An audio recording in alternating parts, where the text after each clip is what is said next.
New tonight at 7, the ways we share information have continued to grow over the years, especially with the use of social media. With just a phone and maybe a ring light, one person can quickly share a message with thousands of their followers. But you can't always trust what you see, especially when it comes to this heavy political climate that we are all living in and experiencing right now.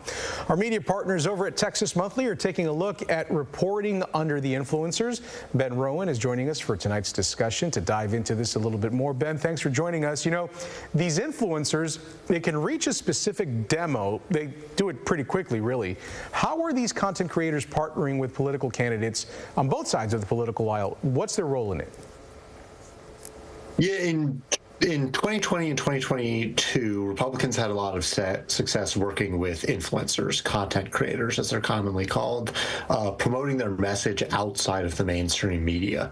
Democrats have started to catch up. In 2024, they made a lot of efforts to have content creators post content about Democratic candidates.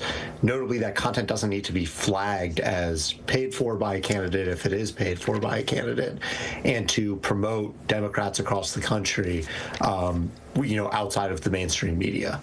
That's happening a lot this midterm, where Democrats, particularly Texas Democrats, Jasmine Crockett and James Tallarico, heavily employed influencers to get their message out.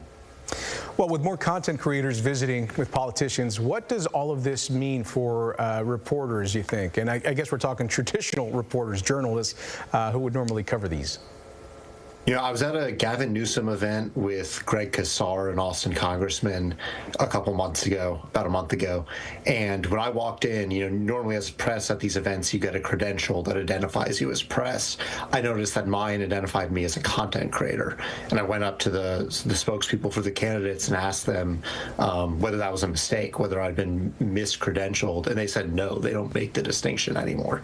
I think what you're going to see is that Democratic politicians are going to realize that there's a lot of utility in influencers who can reach audiences the mainstream media can't. Young people who don't read as much, primarily, but also people from many different marginalized groups, and that the traditional venue of approaching a reporter with a story, trying to get coverage, earned coverage, is just less valuable now than it was 10, 15 years ago. You did speak to a lot of content creators.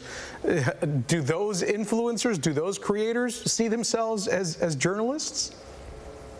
One or two did. By and large, most of them do not. They are totally transparent that their standards are entirely different. I think the big one is, if I have a conflict of interest in my reporting, I have to disclose it. I'm not paid by people I cover.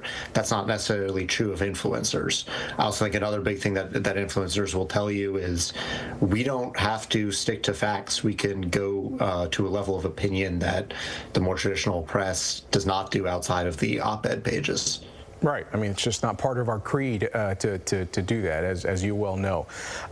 This is an important question because I think there's a lot of discussion being had about this, and it probably, as technology changes, as people's parameters of what they put out there as far as content changes, this also sort of evolves. But what do you think the voters should consider when they're watching this kind of content on social media? I guess, how do they filter it? I think the big thing that I mentioned earlier is a content creator who is paid by a candidate to produce a video does not need to identify that. The FEC has not caught up to this issue yet.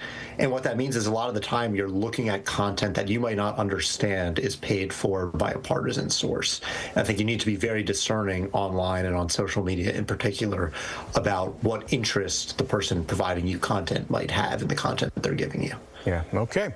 Well, our thanks to Ben Rowan for tonight's discussion. We appreciate you, Ben. You can read his entire article. It's available for you right now on TexasMonthly.com. CBS News Texas will be right back.